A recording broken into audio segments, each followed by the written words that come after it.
হবে। এখানে কোনো আমলাতান্ত্রিক জটিলতা অন্যগত কথা আমরা শুনব না।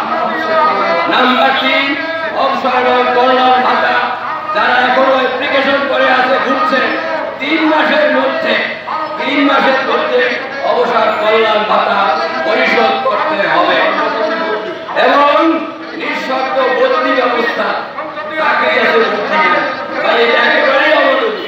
আমার বাবা মা পরিবার থাকে একদিকে আর আমরা অন্য দেশে, এটা চাকরিতে হতে পারে না।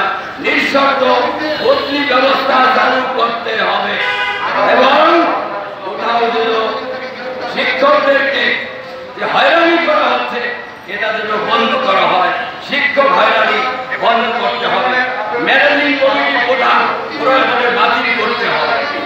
ম্যানেজিং কমিটি কোটা এটা সেখানে এটা এখন, কারণ বিএ পাস শিক্ষক এমএ পাস শিক্ষক খবরদারি করে মেট্রিক পাস সদস্য, এটার দরকার নাই ম্যানেজিং কমিটি। আরেকটি হলো স্বতন্ত্র ইবতেদায়ী মাদ্রাসা জাতীয়করণের সরকার ইতিমধ্যে ঘোষণা দিয়েছে, খুব দ্রুত প্রজ্ঞাপন জারি করে বাস্তবায়ন করতে হবে। সকলকে অসংখ্য ধন্যবাদ জানিয়ে আগামী দিনের কর্মসূচিতে অংশগ্রহণ করবেন আশাবাদ ব্যক্ত করে শেষ করছি। আল্লাহ হাফেজ।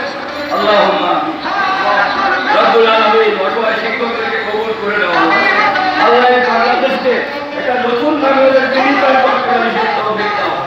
আল্লাহ আমাদের দাবি দেওয়া এই সরকার দ্রুত বাস্তবায়ন করে সেই তৌফিক দাও।